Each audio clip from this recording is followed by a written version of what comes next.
Yo, Star Creators Africa. Pack. I like Reality check. Check it. What you don't know, tell. What you don't hear is bread. Hello, everyone. Welcome to the 5th episode of Reality Check. Today we have on set with us our lovely guest speaking on cinematography. My name is Ariel. I'm Ella, and that's OSAM. Let's welcome our lovely guest. So, Yeah. tell us something about yourself. Who is OSAM? Who is OSAM? Okay, this is the first time I've actually had that question asked to me.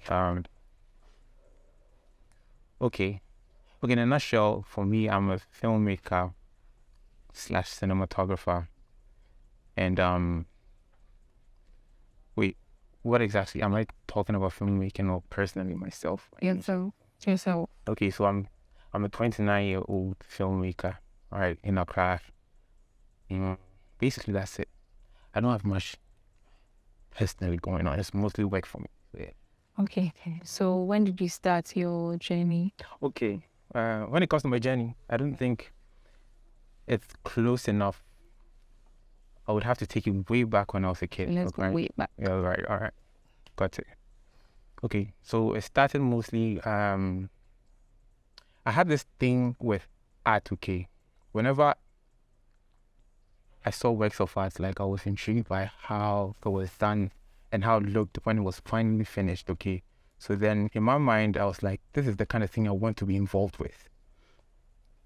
How colors were presented, how ideas were brought up, how it was finished, everything was for me. I was like, okay.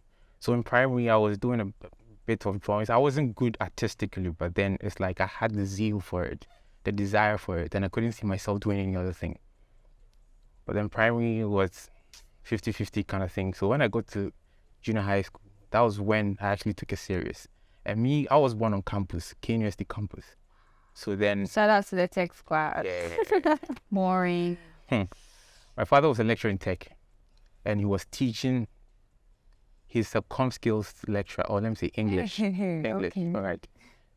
Was the best actually. He was the best in tech that time, apparently, like hands down. And he was teaching the Faculty of Arts. Star Creators Africa. So then I knew the kind of courses they were doing already. So then I knew what exactly I wanted to do. I was like, graphic design. I'm like, Dad, I want to do graphic design in tech. And that is what I'm going to do. I'm not going to sway from. So in junior high school, my plan was to do visual arts in high school. So after VHS, high school was visual arts for me.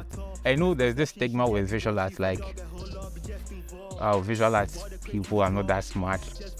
It's those who don't have much going on in their heads and at home. Those are the ones that go there.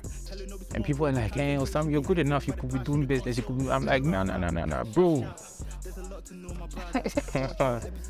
I'm like, bro, this thing is not for me, all right? I see myself doing this, and I can see myself later on in the future doing something that resonates with my soul and my being, that I wouldn't want to kill myself. So like, this is the whole thing I can do. So even in high school, people were trying to push me away from that, all right? But then I was like, nah. Then I ended up convincing a couple of people from other courses because I knew what was going on in tech. And most people are just following people for, Yeah. I'm a business student, so yeah. I'm a science student, so yeah, I'm smart. I'm like, nah. Being smart doesn't cut it. It's what you're doing and what you want to do, the desire behind it, all right? Then from tech, because my father was a lecturer, I was going to get it regardless. So then the only thing I kept looking for when my results came was I didn't get D. I didn't get this shit. So when I thought, I'm like, Daddy, I didn't get D. So what? Then I got into communication design. Then it was left for me to figure out what exactly I wanted to do. And that's one mistake most people make. The thing is, sorry, but not to take you off a detour, but then last week I met some kid who was shooting. It wasn't last week, it was last week. And I asked this kid, like, what do you want to do? Or what do you do for these people? He was like, everything. I'm like, no, what exactly do you want to do? So everything, when the job comes in, I'm everywhere. I'm like, no, it doesn't work that way, all right? you would have to pick something and master it, because if you choose to do everything, you would just be everywhere and making mediocre money, and you would think that somebody's working against you, but it's not like that. Then that was for me in tech. I started with photography, taking pictures, and I enjoyed creating images. Like, I'll take something and be like, this is good, I think I can make it to the next level. I'm like, okay, I'll try. Then I kept doing it. I wasn't getting anything at all. And I didn't start with a camera, okay, but then I decided to learn regardless. And I'll say this, you see, when you desire something, you attract it, all right? You see that, let's say, your father's car. Yeah, when you desire it, you actually attract it. I'll tell you a story, but hold on. When you desire something, you would attract it. It's like your father's car, your own car. The moment you see that, you get to know that your father owned this car, when you get out, you see a lot of them. That's because it's in your mind, all right? So the mind was start regardless and just move. Start regardless and just move. I didn't have a camera. I didn't even know how I was going to get a camera, because I cannot come to the house and be like, Killers, I need a camera. Because cameras that time were costing around $1,000, $2,000. Nobody was going to spend that money. Going to take pictures, 5 CDs, no, my dear. It's not happening. You understand? But then I met this guy, Duke. Up to now, he's in the army, captain. Yeah. He was taking pictures, and that time I was following him, learning everything. And I didn't have still no camera, but then I was still learning regardless. I came home one time, I told him, see, you guys need to help me get a camera. But I was like, get out, you're ready now, the course you're doing, you don't like it. All right. Then I continued. And one time I came, fortunately, there was this white guy that came to visit us, and he's a photographer, but it's more like a hobby. And he left one of his cameras there. So when I got there, I saw the camera, I was like, Appa. Then I was like, yeah, I took the camera. It was a T3, right? That was my first camera. I took it. So mine was, the thing is, if I did not push to study it, then I would have missed that opportunity. So I would say coincidences are preparation, when preparation meets an opportunity. If you're not prepared for it, you would always miss it. People say, oh, it's a coincidence. The thing is, you were looking for it. That's why you found it. If you're not looking for it, you will never find it. So that was the thing. Then I took the camera and I started shooting some things. Anything that came along, I just wanted to do, and my sole focus was just photography that time. Then I started making small money. 100 cedis, 300 cedis. And that time was good. Yeah. It was okay. I was rich in school. But that money is not any money be out. But then I was rich in school. Then after school, I did my service at Silver Tower. I don't know if you guys know where. Silver Tower. It's right by Stanbic Heights. Being in Japan with the Lakeside Station. Initially, I didn't even get that site. I went to Ghana Armed Forces, their high school. And because my father was a lecturer or a teacher, it was kind of something understood. So I decided to help the student. Then a week or two, that woman, I say she was sent from God. She didn't like that I was there, because all the students liked. Just under 1 week, I didn't know anybody. I'll enter the school, everybody would be like, sit. And I don't know anybody. I'm like, what's happening? Yeah, it was like that, but then she didn't like that attention I was getting, all right?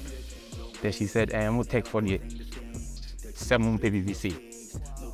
I was like, And she saw me one time, hey, before you talk to me, go and cut off here. And mind you, this is like half of what I have. I cut it like a few days. She was like, hey, before you talk to me, cut off your hair. I was like, hey, me and my father, that was a lecturer. And a teacher before he became a lecturer told me never to cut my hair. So I was like, no. Then I left. Then somebody gave me a hint that Silver Tower were looking for somebody with my skill. Then I went there. In the beginning, people would be like, I owe you photography now. Pictures now, get out of here. Leave here. And that small thing you're doing is not serious. But then I never took it to heart. I always laughed. And the thing was, I knew exactly where I wanted to go. I had the plan. Like, it was right in front of me. I could see where I wanted to be. All right. So then I wasn't listening to anybody. But then over time, they grew to like me. And the boss mainly grew to like how I went about my work. Like, I was serious with everything he gave me, every task he gave me. And I knew exactly what I needed to do and what I didn't want to do. And I could say no and I could say yes to some things, even deny him some things.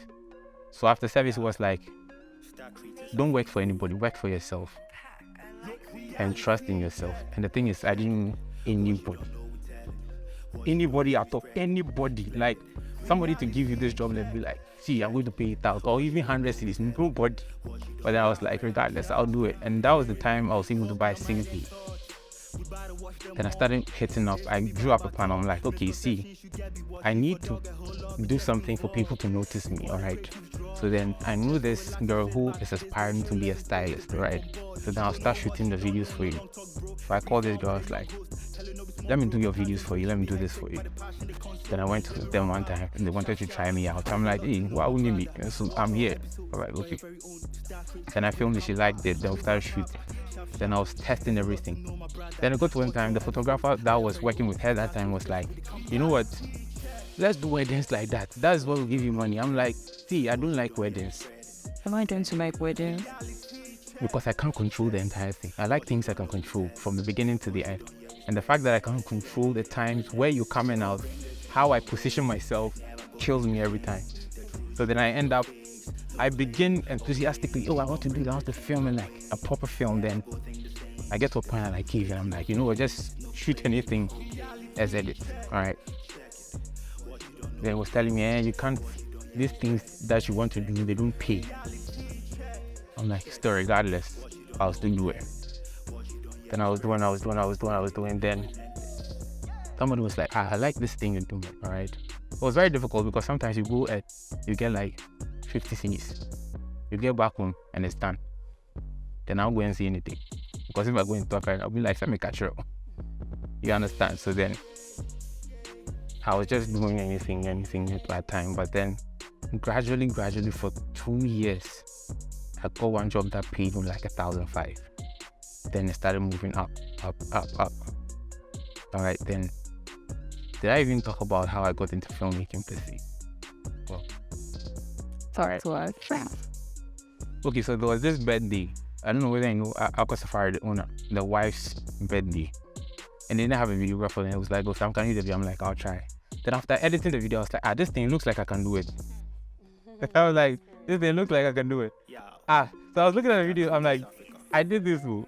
And I was afraid to go into that genre, or let me see, that field, because I always felt like there was so much to it. Even photography, I wasn't even down with it. But then there was so much to it. And I wouldn't want to do something mediocre too, because I know myself, I like pushing all the way. Even now, I'm still pushing. I feel like I have a lot to learn still. So then, after that one, I was like, OSAM, you can do something. Then I started doing things on my own, then somehow it picked. Then it picked and I'm here. Wow, that's a very interesting backstory.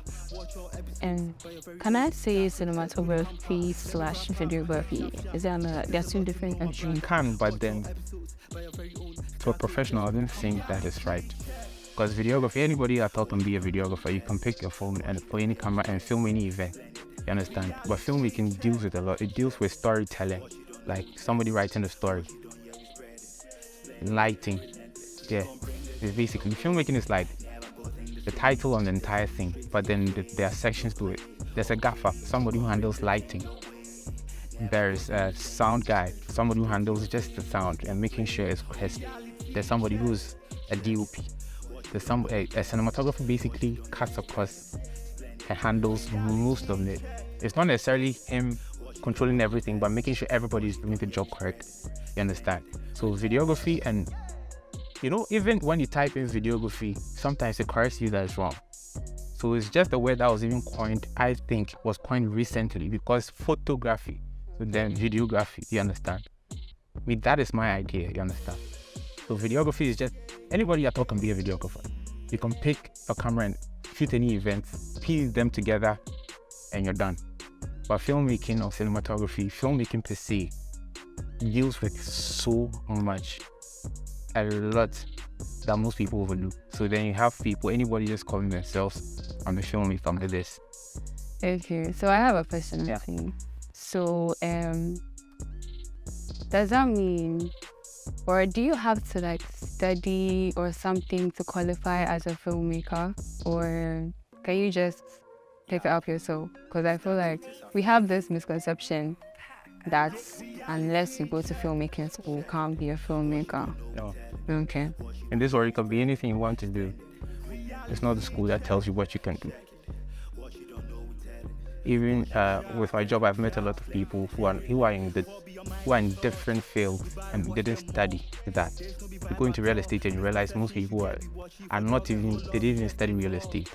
The thing is, you need to have the desire and the passion for it to go through it, alright? So then it's not about filmmaking school. Even what we did in tech, I wouldn't say it was filmmaking school. Yeah. It was never filmmaking school. We're just there to study everything as it is. So it was up to you to pick this one and go in deep yourself.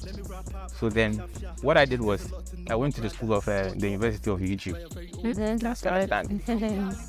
Then that's where I started picking up small things. I pick from piece, pick. So that's how it works. Not filmmaking school. No. Do you consider it an expensive field?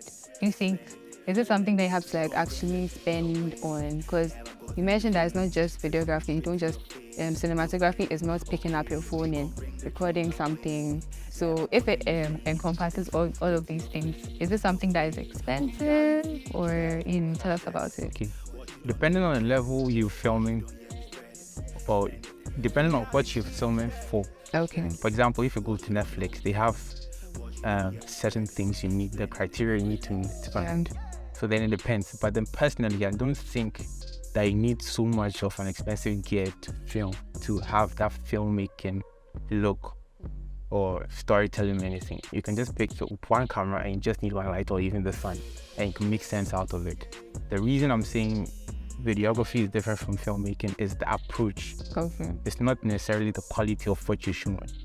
It's the approach to it. Because you can watch some movies and like I don't know, Kumawud and those things. The quality is bad, but then that's quality. Yeah. Okay. Exactly. So it's that approach. It's not necessarily the quality of what you show. So it's not about the gear. It's about you, the person. So what would you consider as a good film? Like, can you name the qualities, the must-have qualities of a good film? I mean, the number one thing for me is the storyteller. Okay. Me too. And shout out to God. The number one thing for me is the storyteller. It's not me. Usually when I'm watching people's, if you claim you've done something like film, the one thing I'm looking for is a story. Yeah. But then on the other hand, because of what I do, I'll start looking at the quality too. But then the storytelling is everything. How well you understand camera movements in connection with your story. Because with anything you're shooting, you need to have a certain signature for it. For me, that's my personal opinion. Like, I want to liken it to something. Okay, I'll put it this way. For example, Originals. I don't know whether you've watched it. I haven't, but I know that's on Netflix. Even you see with DC movies, alright, Batman and those things. You see how they have this dark theme for everything they're doing. That's because of the direction they have chosen to go. And Marvel has a different, colorful kind of. That's the kind of. So then they have their signatures that when you see them, you can pick up. Yeah, that's color stuff. Alright. Do you think that cinematographers should be or need to be good storytellers like directors are? You don't necessarily have to be very good at it, but you need to understand it.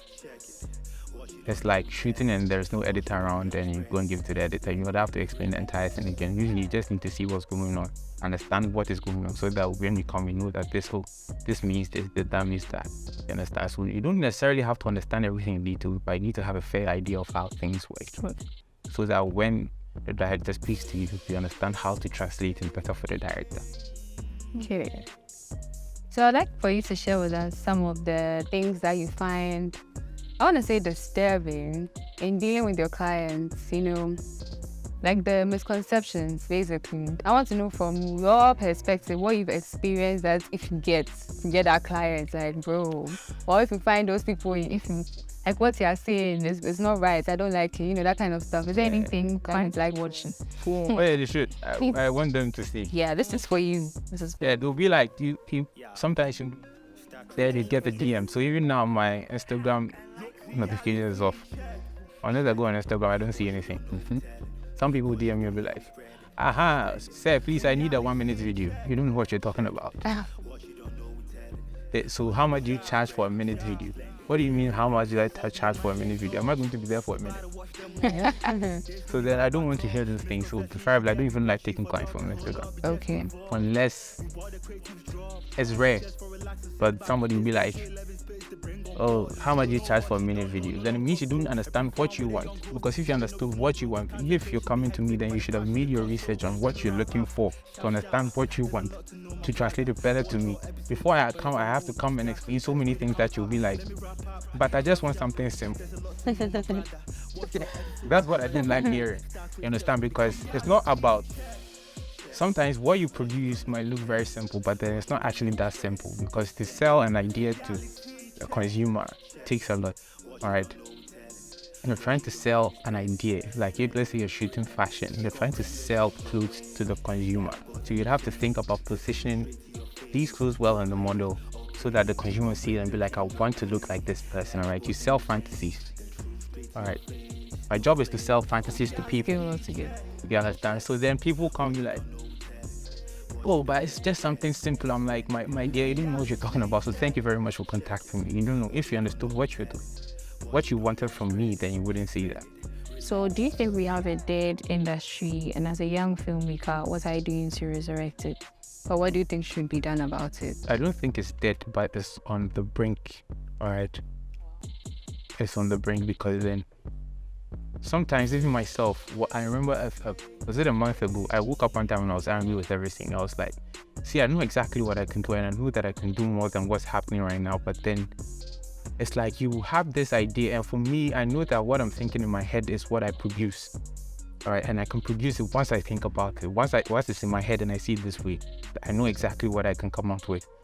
But the thing is, you go and clients will start beating everything down to a pulp, then it becomes nothing. So it almost looks like these same people are looking for big things, but then when you decide to do the bigger thing for them, they cut it down. All right.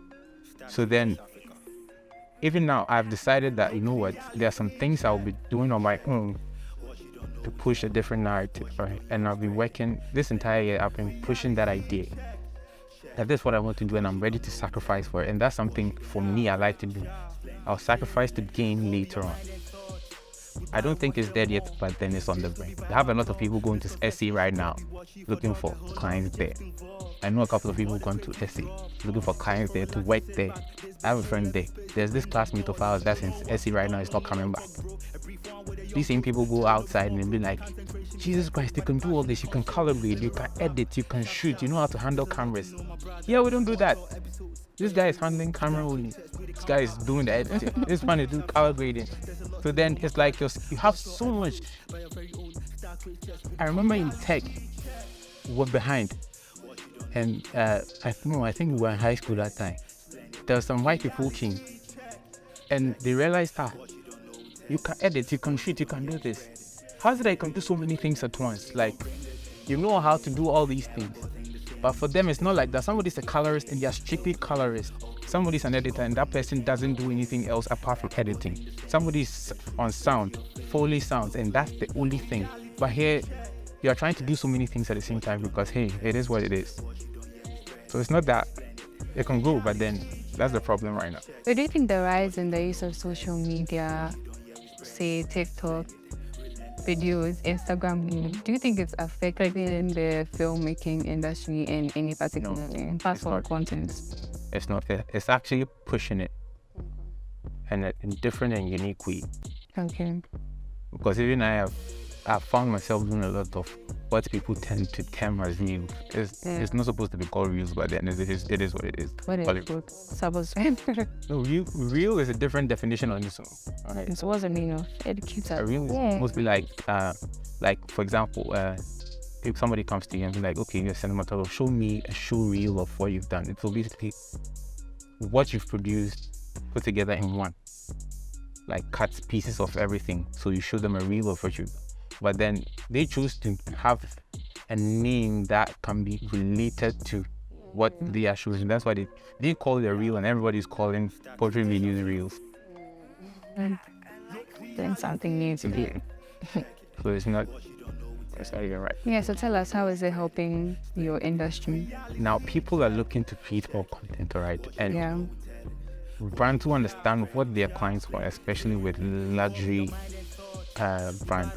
They kind of want to show that what they're selling is top notch. You can't be Adidas and be shooting anything off and be like, okay, no, they want to show something more professional. That's something that looks like them.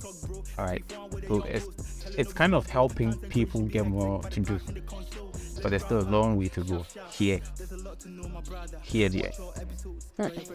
You have a problem with Ghana. It's serious. I don't know how to put it, but then it's serious. Talk to us. Tell us about it, because It's serious. It's like I've worked for some clients that would want to do something crazy, right? They wouldn't want to pay much. But then these same people will go to people outside and shoot something that you could have done. Then you would do something that looks like what the other people have done. You'll be like, why did you say you could do something for us like this? Then you give them a budget. You'll be like, hey, this is too much. But then they'll go and pay somebody else that much. So there's sometimes, yeah. So one time I actually declined one client. If you can't pay me this much, then sorry. But then they came back and paid me twice. Yeah, that was good. Well, that's great. Know your value and don't settle for less. Yeah, that one is true. It's true. Value is what you put. It's what you choose to see yourself. How you choose to see yourself. You have people in the industry going like this. You know something you cannot produce for 500 C's, alright? But somebody somewhere, because they cannot let the money slide, you'll be like, hey, today I'm hungry, I need I money. need to eat. So then, well, let me take the 500 CD like that. But then what happens is it creates a ripple effect. Yeah. All right. This will come and pay 500 CDs, all right? You do the job. This same person, you give the person's work to the person, right? Then somebody else will see the work and be like, who did it for you? This person. When you go there, the person will say 1,500. You don't say 1,500, say 500. Then, come. Yes. Then it keeps coming. Then it starts being your market. Then it becomes very hard to get out of that circle. All right. But preferably, stay hungry for a while. It's fine. For me, once there's light at the end of the tunnel, that's the important thing I'm looking at. If I'm hungry today, I know that tomorrow I'll be fed. That's one thing I keep thinking. I'd rather stay till I get what I want rather than lose forever. For me, that's something principle I go with. That's a principle I live by. I don't play with that at all. That creativity do not help the ecosystem. So then I know I have friends who've been stuck in that same circle. They keep charging 500 for photo shoot, 15 pictures, then they'll be complaining. They are hungry. I'm like, stuff like that. It's because you can't let the money slide. Sometimes you have to let the money slide. Let the money slide. And if only take things that are not going to hurt you. And you would have to think deep. Most things are going to hurt you, but then only take things that are not going to hurt. Otherwise, in the long run, you will lose big time. We want to know, how is the workflow in your industry between the various aspects in cinematography? Okay, first of all, after you have the story, like after the writer is done with the story, right, the director will make notes on how he wants to tell the story, from the look, from the feeling that he wants to get from it. Then would explain to. Basically, it comes down to the cinematographer. So then the cinematographer handles all the rest. Like, I tell you, this is the look we're going for. We're going for something black and white. We don't want too much. We want it to be moody. We want it like this. We want a lot of ominous sounds. We want this, want that. Then everybody starts to do their part, right? So that you basically listen to the director, because it's the director's story you're telling. He's telling you how to go about the entire thing. All right, so you have to be able to translate what the director wants into the film. So then it goes down that channel. First of all, the number one person you need to listen to the director. So the producer like this handles basically everything that's going on in the set, like putting things together for everybody. Then you do your job. So from the cinematographer to basically the producer and the cinematographer are more like together all the time. Yeah. Okay. All right. That's why sometimes they say the producer owns the film, because he's kind of putting everything together. But then that's very debatable, in my opinion. Okay, who actually owns the film? Yeah, because for me, I think it's the director. But then for some reason, people say it's the producer. The people, I don't know, I read it somewhere like, hey, this thing is crucial. What happens sometimes is that the creative director is basically explaining what the client wants. So it's not about what you want or what I want. It's what the client wants. Then I need to tell the story from the client's point of view, all right? So that they see themselves where they want. It's not where I want. That's one thing I learned early on, because in the beginning, sometimes you want to do something, you just go ahead and do what you want. And I realized it was wrong. Start telling it from your client's point of view, then add yours to it. Then you see that you start getting better, then you realize that, before then what you were doing was basically trash. Because at the beginning, for me, I liked a lot of it, face, just slapping it left and right. But then I realized it was a big mistake for me, all right? I needed to start telling it from what people see and what the client sees, and not what I see. Then I just finesse it with what I see. Then it makes a lot of sense. So the creative director basically is telling you what the client wants. So it's like, that's the mouthpiece of the client. All right, so this brings us to the end of our episode on cinematography/filmmaking. Thank you guys so much for staying with us this far. And once again, this is Reality Check, a Star Creators Africa initiative produced by 11th Space. You know where to find us: Instagram, TikTok, YouTube. You guys check us out. And don't forget to like, comment, subscribe, and share. Share with your people, share with your fellow creatives. Let's get ourselves educated. Let's clear these misconceptions. And before I go, I would like to give a big shout out to MCB Rentals, our sponsors. They helped provide our production equipment. So thank you guys so much. And yeah, we'll catch you on the next episode. Bye.